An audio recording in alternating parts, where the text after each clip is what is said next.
Boa noite, povo de Deus. Boa noite. É uma alegria retornar à cidade de Maringá, ver aqui os nossos queridos irmãos e também conhecer aqueles que a gente não os conhecia, desde que saímos aqui, novos irmãos que foram sendo agregados à Igreja Central de Maringá.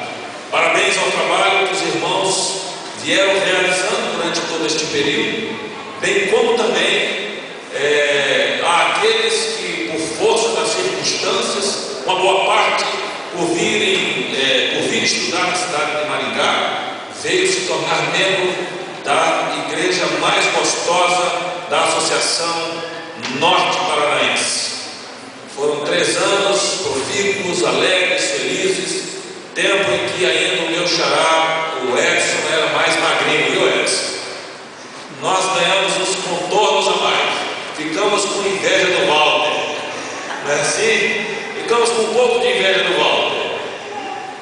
Estamos trabalhando atualmente na cidade de Curitiba, na igreja, a igreja da Santa Efigênia, a gente às vezes fala a igreja 7, né? O central do distrito, que é a igreja da Santa Efigênia. Estamos ali já há 2 anos, esse é o 2º ano, e coube-nos a tarefa de concluir a igreja de um dos pastores mais visionários da minha associação, que é o pastor Marcos Saraiva. Pastor Marcos passou pelo Boqueirão, passou pelo Portão, passou pela Central de Curitiba, e hoje temos uma igreja maior em Curitiba, a Central, porque ele teve a visão de comprar um terreno ao lado, de instigar os irmãos a isso, e ele é um homem de visão tanto grande, né? Nós somos uma igreja séria de 205 membros, mas a ideia, o ideal colocado na sua mente foi de uma igreja para 550, 600 membros. E assim estamos engajados numa construção de um templo de 1.700 metros quadrados, com salas diversas para os seus departamentos, com salão de festa, com cozinha ampla, com salão para os jovens e assim por diante. É um desafio trabalhar. Está rindo, né, Israel? Oh, glória, né? Está rindo, né? Não é com ele, né? Está rindo ali. E a gente tem esta incumbência e considero isso como sendo um privilégio que Deus coloca nas nossas mãos. Cada responsabilidade que Deus dá precisa ser encarada com seriedade e com muita oração. E eu tenho uma igreja querida que tem se dedicado de forma muito ativa na construção do seu novo templo. Trago a saudação de um irmão que foi no passado conquistado para Cristo na cidade de Maringá, a família Françosi. Durante a semana passada, na penúltima sexta-feira, não incluindo esta agora, o irmão Françosi, depois do exame, detectou-se que estava com um tumor no cérebro, e nós estivemos acompanhando o irmão Françosi durante toda a sua internação e vimos a mão de Deus guiando a cirurgia do irmão Lupercio Françosi. Oramos como igreja, fizemos uma semana de oração cada madrugada na igreja, orando por ele, e os médicos, depois da cirurgia feita na quinta-feira da semana retrasada, eles, depois de mais de 10 horas de cirurgia, declararam para sua esposa, irmã Renilza: nós não entendemos como um homem que tem diabetes tão alto, tem pressão altíssima, não precisou de nenhum aparelho para controlar a pressão, a questão do coração, saiu da sala de cirurgia corado, saiu da sala de cirurgia apenas usando analgésico, saiu da sala de cirurgia sem estar entubado, sem nada. E os médicos disseram: nós não sabemos como.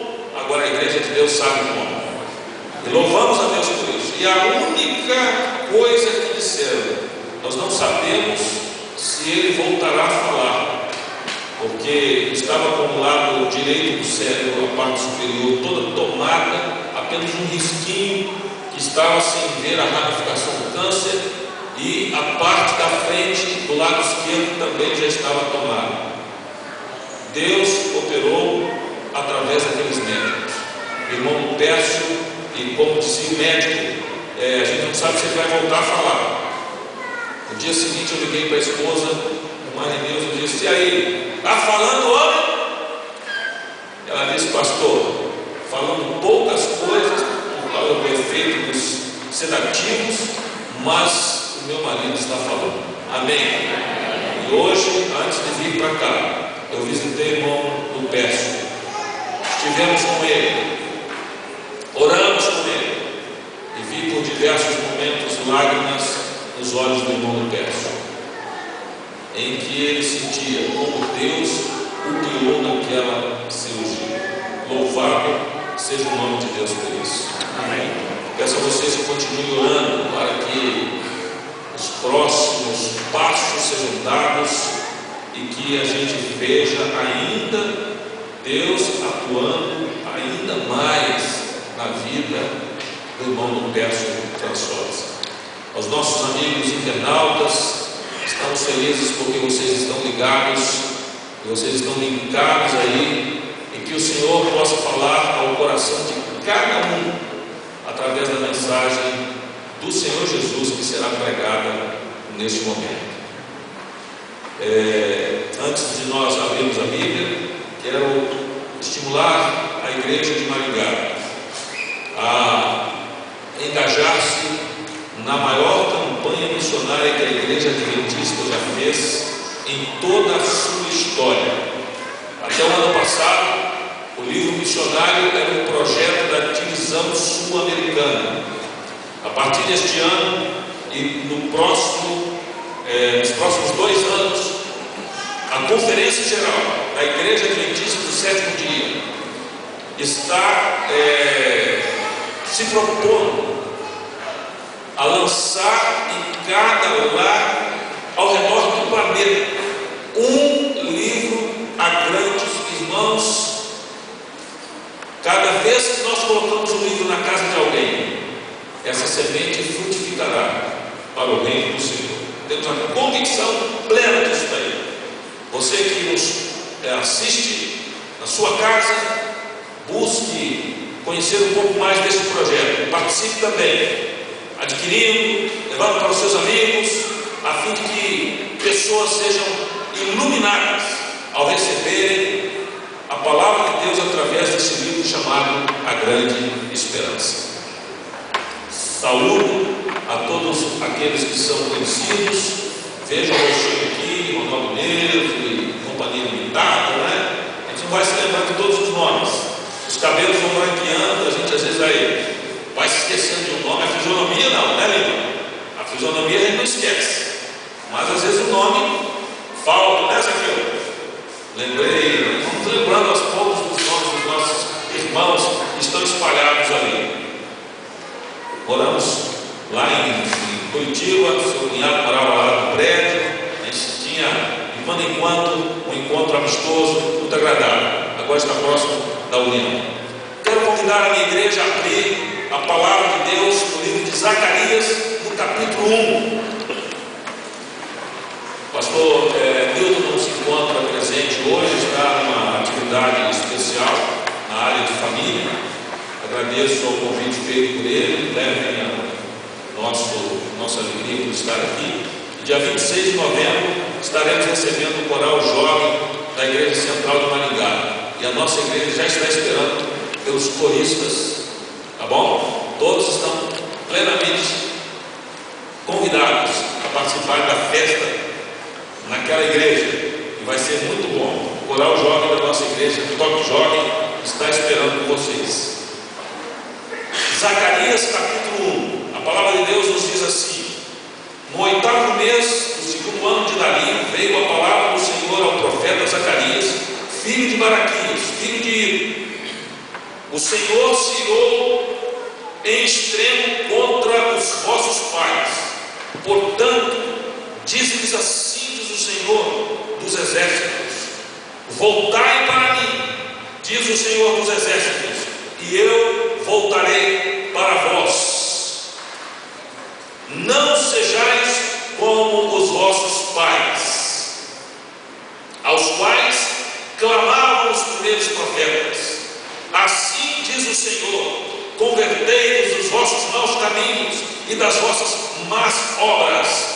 mas não ouviram, nem escutaram, diz o Senhor. O período em que o profeta Zacarias foi chamado por Deus para exercer o seu ministério profético foi um período em que o povo de Deus estava no cativeiro e agora tinha voltado, parte dele tinha voltado para Jerusalém. O objetivo era reconstruir o muro, o objetivo era reconstruir o templo. Só que os problemas que eles terminaram encontrando levou os filhos de Israel a se desviarem do propósito para o qual eles tinham voltado para a sua terra. E em especial a reconstrução do templo, que era o centro do culto, a grande necessidade que o povo de Deus tinha de ter um local onde se encontrar, onde adorar o Senhor. E devido às dificuldades que a gente lê sobre essa história no livro de Esdras, no livro de Neemias em especial, com perseguidores, com gente acossando os líderes da reconstrução constantemente, dizendo que eles eram conspiradores, dizendo que eles estavam ali querendo estabelecer um novo reino, mandando recados para o rei, a fim de atrapalhar o trabalho. Muitos daqueles começaram a desistir do grande alvo para o qual eles foram chamados, para voltar à sua terra.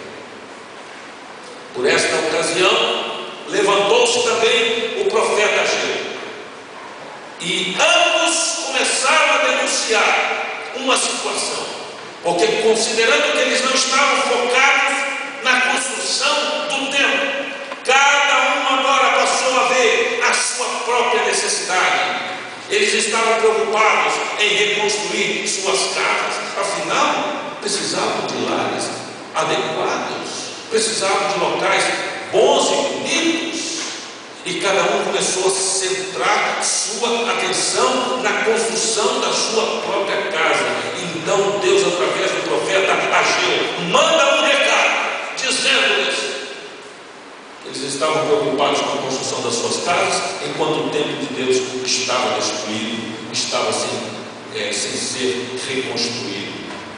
E a mensagem foi: vocês recebem salário em saco furado. Sabe, queridos, abrindo apenas uma janela aqui, às vezes quando a gente fala, e o meu assunto hoje não é sobre mordomia, mas quando a gente fala de mordomia cristã numa igreja, alguns irmãos ficam assim se coçando. E já viu o pastor falar de mordomia, né? Já viu o pastor pensar aqui que eu tenho que dar mais oferta e eu não estou sendo fiel aos dízimos, etc. Eles ficam incomodados. Mas quero dizer uma coisa: aqueles que são fiéis a Deus,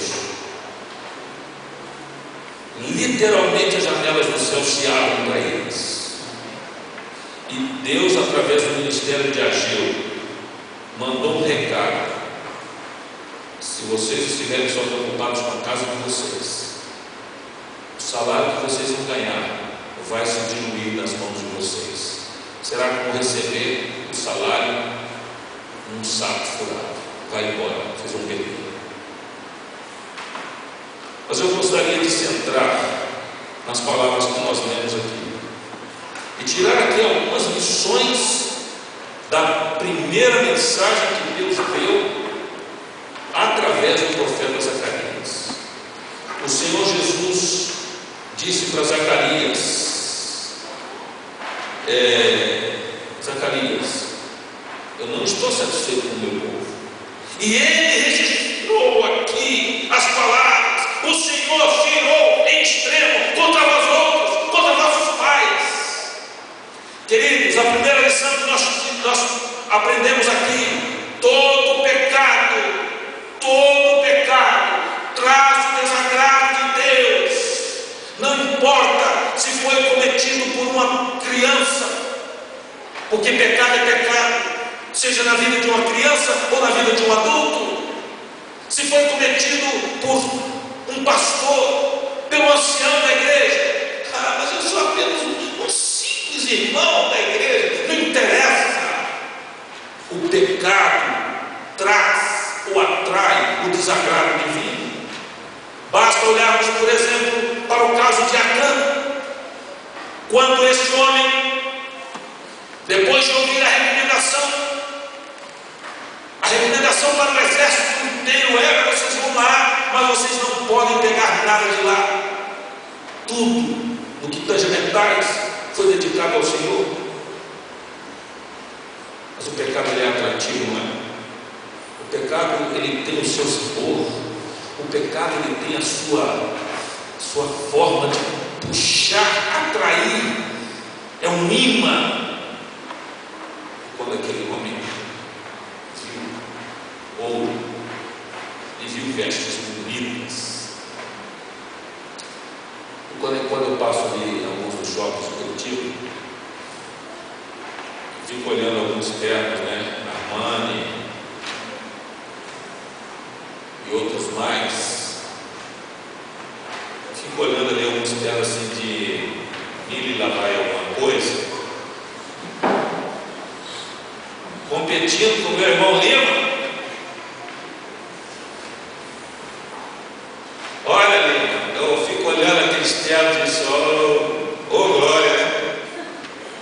Pensem num soldado olhando para os ternos, se fosse hoje, mais caros, mais valiosos, e dizendo: gente, eu não posso largar esse negócio, eu tenho que levar pelo menos um para mim. E ele catou e foi lá e escondeu tudo lá na sua tenda. O pecado de Acã trouxe o desagrado não apenas para si. O pecado de Acã trouxe o desagrado divino para uma nação, levando muitos inocentes à perda de vida por causa do pecado daquele homem. Prezados pais, não pensem que o erro de vocês não acarretará problemas espirituais para a vida dos seus filhos. O pecado de um pai, o pecado de uma mãe atrai o desagrado divino não só para si, mas atrai o desagrado divino para a sua família. Não sei qual tem sido o seu proceder no dia a dia, não sei qual tem sido o seu estilo de vida, não sei se você tem mantido no recôndito de sua alma pecados acobertados, acariciados, pecados que têm sido velados, que ninguém sabe, mas a mão do Senhor haverá de cair sobre você e poderá cair sobre a sua família. Se você tem algum pecado que vem sendo acariciado, que vem sendo amado, em nome de Cristo, abandone-o. Você não foi chamado para viver em pecado. 1 João declara que o Filho de Deus, ele não vive pecando, ele não vive em estado de pecado. Pode acontecer, mas não deve. Mas se ocorrer, disse João, nós temos um advogado junto ao Pai, Jesus Cristo justo. E é Ele, e é a Ele que você deve recorrer. Prezado internauta, pode ser que lá na sua casa você também esteja pensando neste momento naquilo que você tem feito. Saiba, Deus ama você, mas não no pecado. Você precisa se volver para Ele, abandonar a sua vida de erros, de pecados, de coisas errôneas, e se volver para Deus imediatamente. O pecado, meus amados, atrai o desagrado divino. Essa é a primeira verdade que nós tiramos deste texto que nós lemos esta noite. A segunda verdade que nós encontramos é que você não precisa ser vítima de uma situação extrema cometida na sua família. Você pode mudar, e nem você pode mudar o curso da sua vida. A palavra que Deus nos traz aqui nesta noite é que você e eu podemos mudar o curso da nossa história. No verso 4, Deus diz: não sejais como os vossos pais. O fato de meu pai, de repente, ter sido um alcoólatra, ter sido um homem envolvido com a droga, com as drogas, com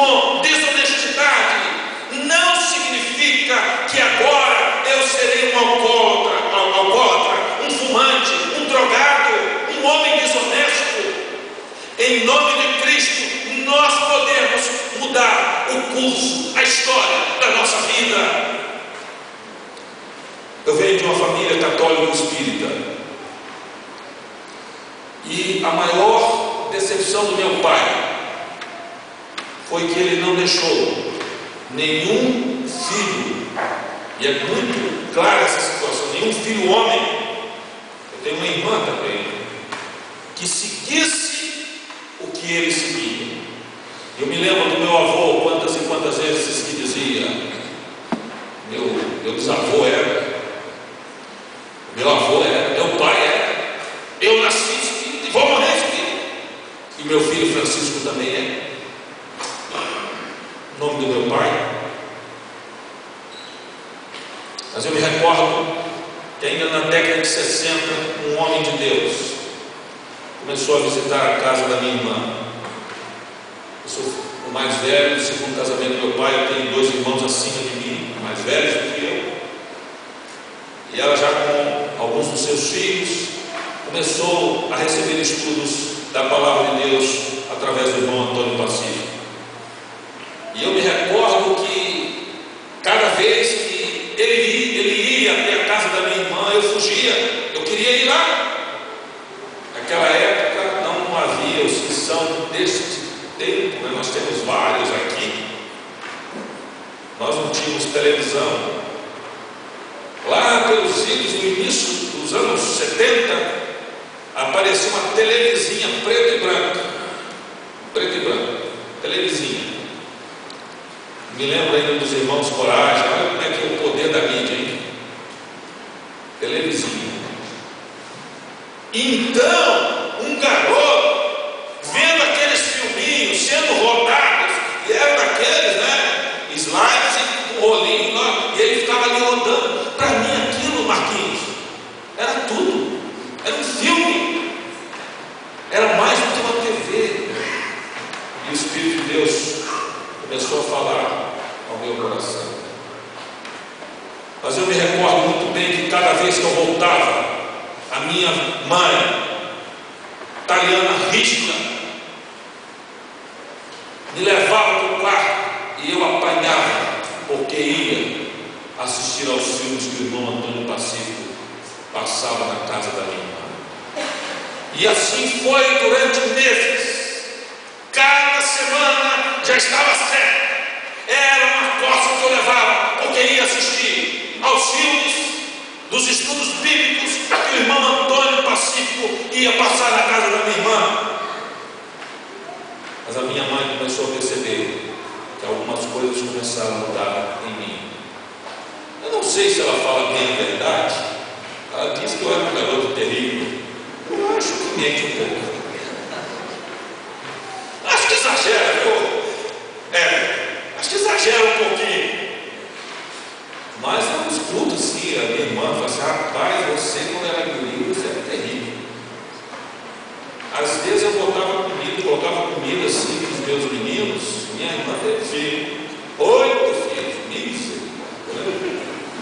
A gente morava, depois passou a morar lá nos fundos, e a gente morava na casa da frente, colocava comida. Daí a pouco, só que eu escutava gritando assim: mãe, o que foi, meu filho? Não é seu marido, nossa comida, é uma gatinha nossa comida.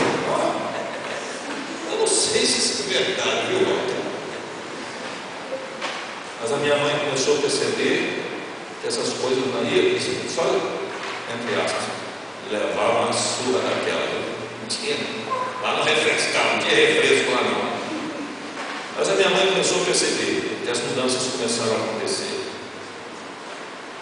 Então ela chegou à conclusão: se está mudando meu filho, é porque o negócio é bom. A primeira vez que eu entrei na igreja adventista foi em dezembro de 1966. Eu me recordo perfeitamente, na minha igreja, do meu pequeno cachoeiro de Itapemirim, o pastor Simão Pedro Mansky, naquela noite de domingo, fazendo uma cerimônia, realizando uma cerimônia de batismo. Aquilo fiquei embevecido. 2 anos depois, nós estávamos assentados lá atrás na igreja. Agora não era para assistir uma festa batismal qualquer, era o batismo da minha mãe, que naquela época tomou a sua decisão de ser uma fiel adventista, uma seguidora de Jesus, para a honra e glória de Deus. Meus amados, Deus tem mudado a história de muitas pessoas que têm vindo para o presídio. Vocês têm presenciado centenas de conversões ao longo de mais de 15 anos do ministério na prisão, sendo feito por esta igreja. Queridos que me ouvem nesta noite, Deus tem o poder de mudar o curso, Deus tem o poder de mudar a história de sua vida. Pode ser que eu esteja falando nesta noite para alguém que entrou aqui acabado, arrasado, chateado, aborrecido, quem sabe por ter cometido erros, pecados, por achar que Deus não irá perdoar você. Sabe de uma coisa? O Senhor Jesus tem o poder de transformar a sua vida, de mudar o curso da sua vida. E não pense, você que é membro da igreja, que não haja coisas que você não precisa mudar. Porque alguns jovens, deixa eu falar um pouco aos jovens, alguns jovens, movidos por esta onda que vem minando a fé de muitas pessoas, a onda, a cultura do modernismo e pós-modernismo, acha que, por exemplo, namorar e transar não tem erro ou problema nenhum. Moça, rapaz, não pense que isto não está sendo anotado nos livros celestiais. E tem mais, se você tem feito isso, você está pecando contra o Senhor Jesus. Você está pecando contra o Senhor Jesus. Em nome de Cristo, mude o curso da sua história. Em Jesus há perdão para você. Deus pode dar a superação para o seu pecado. Pode ser que eu esteja falando para um adventista que se acha o grande adventista, mas que seja um homem ou uma mulher desonesto ou desonesta. Deus pode mudar o curso da sua vida. Quem sabe o seu problema seja mentira. Quem sabe o seu problema seja falar demais, falar aquilo que não deve a respeito das pessoas com as quais você se relaciona. Em nome de Cristo, lembre-se, você pode mudar, pelo poder de Deus, atuando em sua vida, o curso, a história de sua vida. Nesta noite, Deus tem um apelo para você. Quando Zacarias redigiu aquelas palavras e as leu diante do povo de Deus, Zacarias apresentou o seguinte apelo: voltai para mim, diz o Senhor, e eu voltarei para vós. Ao longo de toda a história do povo de Deus, este foi um apelo que sempre o Senhor apresentou. Quando, por exemplo, o povo de Israel, nos dias de Acabe, estava reunido lá no Carmelo, depois de tantos momentos, tantas horas em que os profetas de Baal se cortavam, clamavam, espumavam suas bocas de tanto clamar e Baal não ouvir, finalmente chegou um momento em que o servo de Deus, Elias, assumiu o controle e disse: agora é comigo. E a Bíblia registra que foi por volta da hora do sacrifício. Era um momento especial que o povo de Deus deveria estar volvendo seus pensamentos ao Senhor, e foi exatamente neste momento em que Elias se apresenta, arruma, levanta, ajeita o altar, reconstrói o altar, e então ele diz: chegai-vos a mim, chegai-vos a mim.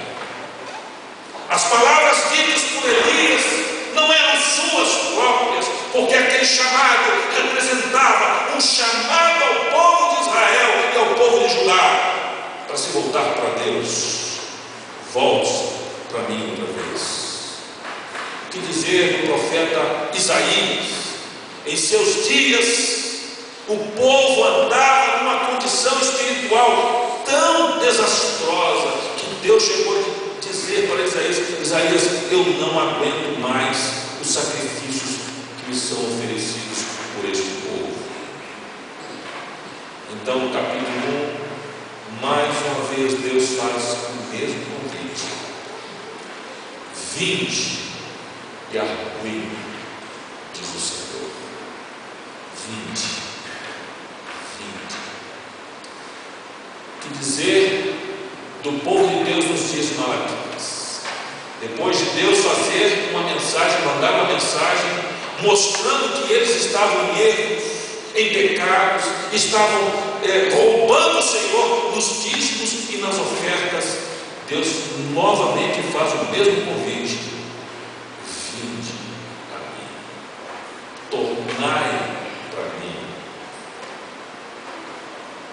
E não poderíamos deixar de mencionar as célebres palavras de Jesus registradas em Mateus capítulo 11, 28. Vinde a mim, todos vós estáis cansados e sobrecarregados, e eu vos aliviarei. Amados, eu estou falando para alguém que tem andado um tanto afastado do caminho de Deus. O Senhor tem um recado para você, um chamado: vinde a mim, vinde. Estou falando para algum jovem, alguma moça, algum rapaz adventista, que às vezes acha que andar pelos barzinhos aí com amigos, que de quando em quando tomar uma cervejinha, isso não faz mal, que talvez transgredir um preceito do Senhor também não tem problema nenhum. Nesta noite, Jesus está falando para você, moça, meu rapaz, dizendo: vinde a mim. Estou falando acaso para alguém, quem sabe tem vivido uma vida um tanto desonesta, não tem sido um crente fiel ao Senhor em seu testemunho diário. Jesus tem um convite para você nesta noite: vinde a mim. Estou falando para alguém que nesta noite está ouvindo o chamado de Deus, talvez pela primeira vez, e ao estar ouvindo o chamado de Deus, seja você internauta, seja você membro da igreja que se encontra aqui, está sentindo o toque do Espírito do Senhor no seu coração agora. Ele está dizendo para você, está dizendo para cada um de nós: vinde a mim. Eu quero cantar com vocês um hino. Este hino, ele diz assim: ouve a voz, Jesus, para tocar este hino para nós. Queridos, esse é um dos hinos que para mim é um dos mais lindos que nós temos em nosso cenário. Eu quero cantar este hino com vocês e quero fazer um apelo.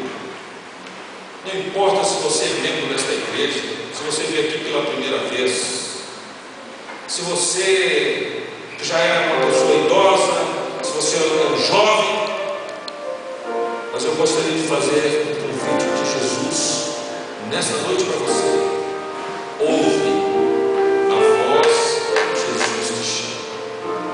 Ele está aqui, Ele está presente aqui, e Ele está dizendo: vinde a mim. Você está cansado, oprimido, sobrecarregado, venha a mim. Você internauta, lá na sua casa, no escritório, não importa onde você esteja, se ouvir o chamado de Jesus nesta noite, ajoelhe-se onde você estiver, voa-se para Ele, porque Ele tem o poder de mudar o curso da sua vida.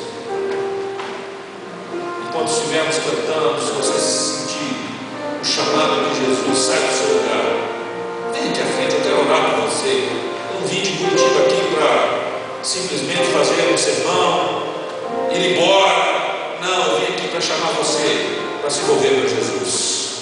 cantemos juntos.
Adão e Eva resolveram brincar com uma ordem divina. Deus disse não como, mas talvez como muitos de nós, quem sabe tenha passado pela cabeça de nossa primeira mãe, de nosso primeiro pai. Mas gente, é só um pedaço de fruta. É tão gostosa essa fruta. Por que Deus está proibindo? Por que Deus está proibindo? Mas ali estava sendo lançada a desgraça sobre toda a humanidade. A morte passou a todos os homens, porque o nosso primeiro Adão transgrediu. Quero fazer um convite a você. Se tem algum pecado na sua vida, abandone em nome de Cristo. Amém. Feche seus olhos. Amado Deus, Pai, o chamado que o Senhor fez através de Zacarias para aquele povo daqueles dias, lá pelos anos 520 a.C., ele ainda é pertinente para o ano de 2011, para a igreja em Maringá. Nesta noite ouvimos a Tua palavra e o Teu chamado e nos apresentamos diante do Senhor. Este momento é singular na vida de cada um de nós, porque neste momento, meu Pai, estamos confessando os nossos pecados. Como Teu ministro, quero interceder diante do Senhor por esta igreja, por esta congregação que está se humilhando diante de Ti, rogando o perdão dos seus pecados. Por favor, meu Pai, perdoa, Senhor, perdoa. Porque o Senhor disse que quando o Teu povo se humilhasse e orasse e abandonasse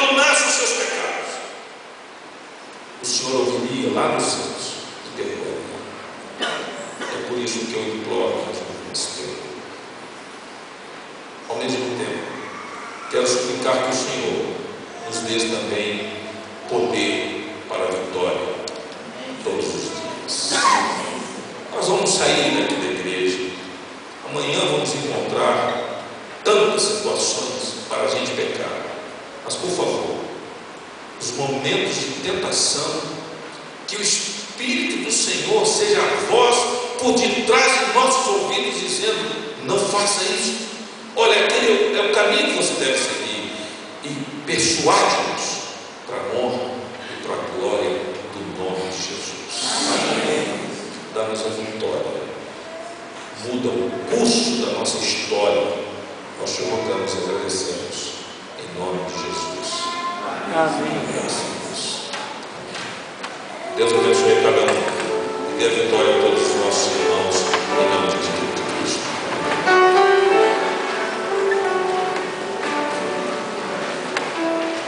Pastor, muito obrigado. Tenho certeza que foi uma mensagem que Deus instruiu o Senhor